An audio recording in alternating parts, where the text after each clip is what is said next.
Assalamualaikum warahmatullahi wabarakatuh. Sahabat Muslim dan sahabat Cahaya Hidayah TV yang dirahmati Allah. Pernahkah hati kita terasa kosong? Meski dunia terasa lengkap, pekerjaan ada, keluarga ada, kesibukan ada, namun ada ruang di dalam jiwa yang terasa hampa. Kita tersenyum di hadapan manusia, namun ketika sendiri, hati terasa gelisah. Kita mencari kebahagiaan ke sana kemari, tetapi ketenangan itu seakan selalu menjauh. Tahukah kita? Boleh jadi, itu bukan karena kurangnya dunia, tetapi karena hati kita sedang jauh dari Allah. Allah Subhanahu wa Ta'ala berfirman, "Allazina amanu wa tatma'innu qulubuhum bi dzikrillah, ala bi dzikrillahi tatma'innul qulub." Yaitu orang-orang yang beriman dan hati mereka menjadi tentram dengan mengingat Allah. Ingatlah bahwa hanya dengan mengingat Allah, hati akan selalu tentram. Quran Surah Ar-Ra'd 28. Saudaraku, jika hari ini hati terasa berat, mungkin Allah sedang memanggil kita untuk kembali mendekat kepadanya. Lalu bagaimana cara mendekatkan diri kepada Allah? 1. Mulailah dengan taubat yang tulus. Langkah pertama mendekat kepada Allah adalah kembali kepadanya.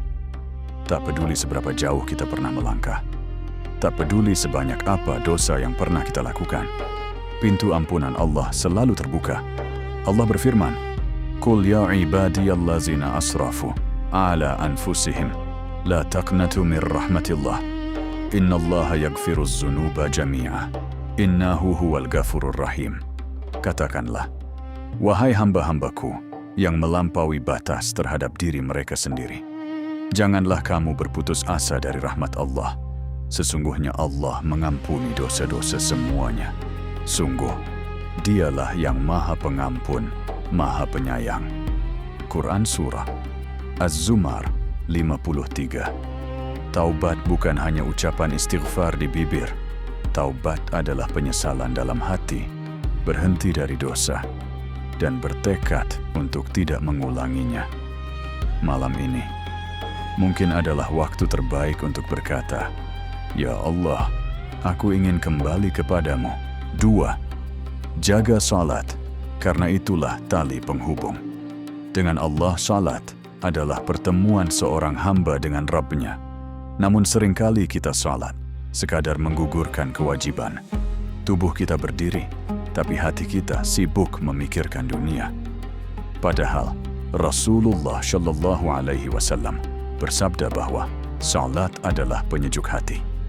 Ketika kita menjaga salat tepat waktu dengan khusyuk, maka perlahan hati akan hidup. Allah berfirman, "Innani anallahu la ilaha illa ana, fa'budni wa aqimish sholata li dzikri." Sesungguhnya aku adalah Allah, tidak ada Tuhan selain aku. Maka sembahlah aku dan laksanakanlah salat untuk mengingatku.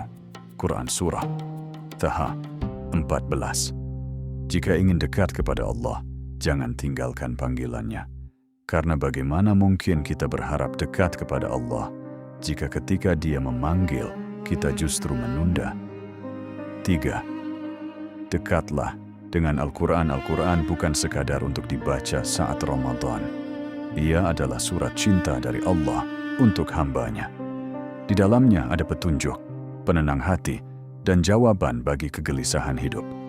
Allah berfirman, "Wa nunazzilu minal Qur'ani ma huwa shifa'u wa rahmatul lil mu'minin unait, wa la yazdu zalimina illa khasara."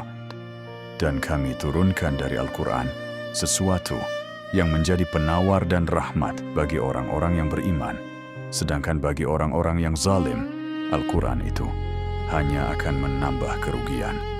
Quran Surah Al-Isra 82. Luangkan waktu walau hanya 10 menit sehari. Baca perlahan, resapi maknanya. Biarkan ayat-ayat Allah berbicara langsung kepada hati kita. Semakin dekat dengan Al-Quran, semakin dekat pula kita kepada Allah. 4. Berbanyak zikir hati. Yang jarang berzikir akan mudah gelisah. Lisan kita sibuk membicarakan dunia, namun lupa menyebut nama Allah. Padahal zikir adalah makanan hati.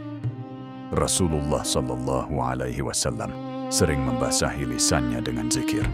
Ucapkanlah, Subhanallah, Alhamdulillah, Allahu Akbar, Astaghfirullah, sederhana. Tapi dahsyat. Zikir adalah bukti bahwa kita mengingat Allah di tengah hiruk-pikuk dunia. Dan siapa yang mengingat Allah, Allah pun akan mengingatnya. 5. Perbanyak sujud di sepertiga malam. Ada rahasia besar dalam tahajud. Saat dunia terlelap, saat manusia sibuk dengan mimpinya, ada hamba-hamba pilihan yang bangun untuk bersujud kepada Allah. Di waktu itu, Allah turun ke langit dunia dan berfirman, "Adakah hambaku yang meminta, maka aku kabulkan?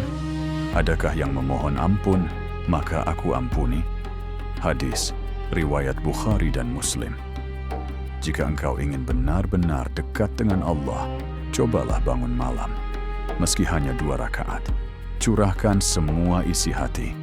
Menangislah di hadapannya, karena air mata yang jatuh karena Allah tidak akan sia-sia. 6.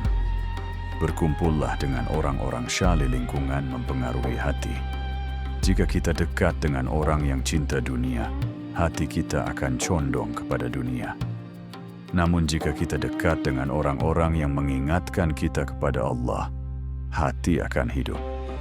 Rasulullah Shallallahu Alaihi Wasallam bersabda, seseorang itu tergantung agama teman dekatnya. Hadis riwayat Abu Dawud. Pilihlah teman yang membuatmu lebih dekat kepada Allah, bukan yang menjauhkanmu darinya. Saudaraku, mendekat kepada Allah bukan berarti harus langsung sempurna. Bukan berarti tidak pernah jatuh dalam dosa. Tetapi setiap kali jatuh, kita kembali bangkit dan kembali kepadanya. Allah tidak menuntut kita sempurna. Allah hanya ingin melihat usaha kita untuk kembali. Mungkin hari ini adalah awal perjalananmu. Mulailah dengan 1 langkah kecil, 1 istighfar, 1 sujud yang tulus, 1 ayat yang dibaca dengan hati. Dan percayalah, saat engkau melangkah mendekat kepada Allah, Allah akan mendekat kepadamu dengan kasih sayangnya. Sebagaimana firman-Nya dalam hadits qudsi, "Jika hambaku mendekat kepadaku sejengkal, aku mendekat kepadanya sehasta." Hadis riwayat Bukhari. Semoga Allah menjadikan kita hamba-hamba yang dekat dengannya, dicintainya, dan wafat dalam husnul khatimah. Amin ya rabbal alamin. Wassalamualaikum warahmatullahi wabarakatuh.